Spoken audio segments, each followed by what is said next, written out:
Republicans are revolting against Donald Trump right now. And I'm not just talking about the MAGA supporters who are furious that Donald Trump has broken his no new wars promise, or are insanely upset that Donald Trump has skyrocketed their cost, or that he's hiding the Epstein files. Wow, this guy breaks a lot of promises, doesn't he? But no, Republicans in Congress are revolting. So much so that Donald Trump has declared a state of national emergency to try to protect himself as Republicans conspire to end the power that he is desperate to cling on to. We're going to get into it all, but before we do, if I could quickly ask you to leave a like on this video, and if you haven't already and you enjoy our channel, to hit that subscribe button, because it goes a long way in supporting our work. Now, we're not only going to get into the Republican revolt on this issue, I want to talk about Epstein later in this video, so stick around for that. But we got to start with the reason why Republicans are revolting, and Chris Murphy broke that down talking about Greenland right here. So what you are essentially talking about here is the United States going to war with NATO.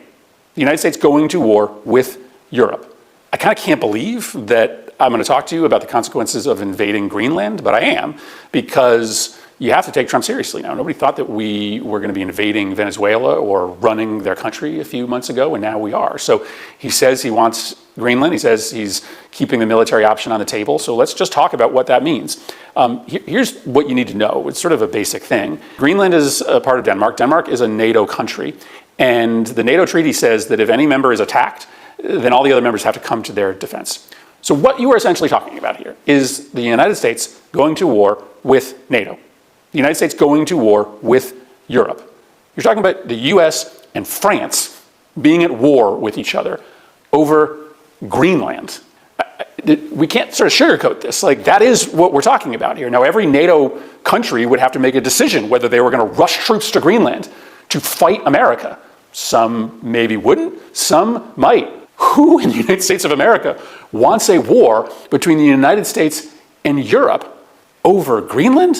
And Donald Trump, he just sees the world in terms of real estate, right? He's not trying to fix any of your problems. He just wants a ballroom. He wants a big land mass that he probably thinks is a lot bigger than it actually is because he looks at the wrong map projection. But you're talking about war between the United States and Europe.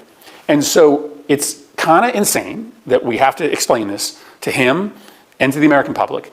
But understand that that's where we're at right now. The President of the United States entertaining an attempt to take Greenland by military force, which, by definition, might end up putting the United States in a shooting war with France. Donald Trump went from no new wars, which was one of the bigger lies that he told on the campaign trail, to I want to be a wartime president for a very obvious reason. One, Donald Trump knows he's going to die soon. Praise be, mashallah. And he said, I'm sorry, I hope that's not offensive to anyone. Like, he doesn't care if 50,000 people die because he cuts their health care. So putting that aside, Donald Trump obviously wants some legacy to leave behind. It's the reason he's concerned with the Nobel Prize and putting his name on buildings and whatever. But Donald Trump also wants to be a wartime president because he thinks it gives him absolute power. He said it to the New York Times. Donald Trump said, oh, I'm not governed by international law. I'm governed by my own morality, which is an oxymoron because Trump doesn't have that. And Republicans understand that. And it is why they are getting in his way. So before we get into the national emergency that Donald Trump wants to declare and why he's doing so purportedly, we got to start with the biggest Republican pissing him off. Trump 79 explodes at GOP senator in profanity-filled call. Donald Trump laid into Republican Senator Susan Collins in an expletive-laden phone call after she voted against one of his top priorities. The president reportedly made a profanity-laced call to the vulnerable Republican senator on Thursday, sources told The Hill. Collins was one of the 5 GOP senators to join Democrats in advancing a resolution on the War Powers Act from committee to the floor, which passed in a 52-47 vote earlier in the day. So Donald Trump is livid. Susan Collins is screwing up his plan to, I guess, be a military-style dictator. That's what he wants. Or, I guess, not invade Greenland and instead give each Greenlander $1 million. That's being floated right now. That'll really make groceries cheaper. Great decision, Donald. But he is obviously furious about the fact that he can't go into Greenland, that he can't expand his authoritarian project and taking everything he wants out of Venezuela. So right now, Donald Trump has resorted to whatever power he thinks he has left and is making this shocking move. Trump declares national emergency to shield Venezuelan oil cache. Donald Trump declared a national emergency to shield Venezuelan oil revenue held by the U.S. government from seizure by private creditors, framing it as a critical move to U.S. national security and regional stability. The big picture, control of Venezuelan oil, some $2.5 billion worth, is now a cornerstone of the White House's strategy in the Western Hemisphere and an opening for U.S. companies in wake of Nicolas Maduro's capture. So Donald Trump wants to make this as big a deal as possible. And there's a couple of reasons for that. One of them, obviously, Donald Trump hoping that we'll all move on from the Epstein files, which, like I said, stick around because I want to get into some breaking news on that from Lawrence O'Donnell and one of our favorite senators in Sheldon Whitehouse on this show.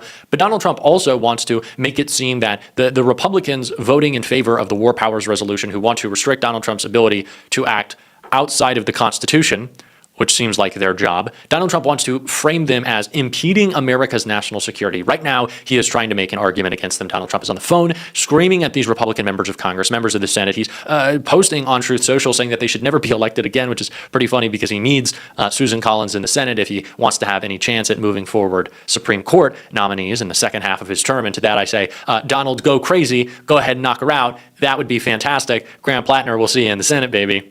But Donald Trump is trying to make that case right now at the same time as he is trying to make the case that it is in the national security interest and the broader national interest for us to take the oil.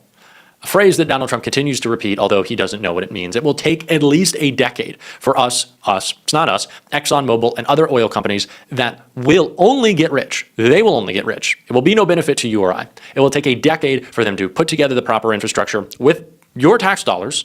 They're probably not going to pay for it. Maybe they will, in small part. That's part of the skepticism around this even happening. If they have to make this investment in a very unstable place, will it come to fruition? I don't know. It's hard to tell. But that is the reason why this is just so idiotic, that we're going to take the oil, because it will take so long and it will cost so much, and it's such a risky bet. But Donald Trump sees this as an excellent opportunity for him to say, well, we're going to have all this oil money and it's going to be amazing. And that's going to make groceries cheaper, even though it won't. And we'll release American energy, even though he said he was going to do that. And it didn't change the cost of things. They've only gotten more expensive. And in fact, he has not unleashed American energy because he's canceling green energy projects, offshore winds. Donald Trump is shutting those down, costing high-paying jobs, cheaper energy, moving towards sustainability. Doesn't make a lot of sense. But what does make a lot of sense is this as a tool for Donald Trump to expand his authoritarian project and get us to stop talking about what? You nailed it. Jeffrey Epstein. Which is why the news that Sheldon Whitehouse is bringing to our good friend Lawrence O'Donnell is so important right here. They've produced a little over 12,000 documents out of over 2 million documents that they say they still need to review and redact. So, they've been at this in theory for over a year. They came into office promising full disclosure of the Epstein files and that thousands of FBI agents were working on this.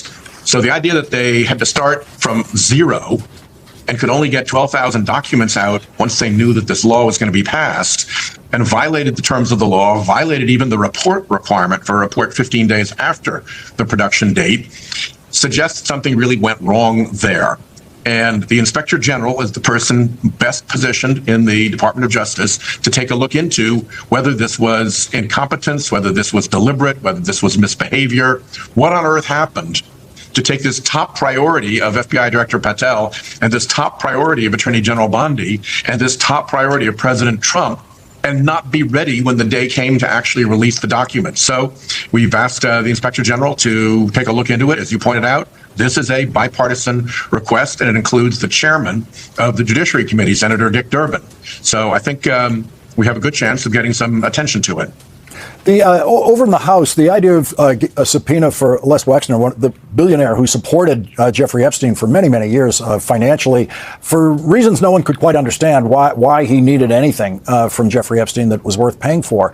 That kind of testimony that no one has obtained from someone like that can really be a breakthrough in this investigation.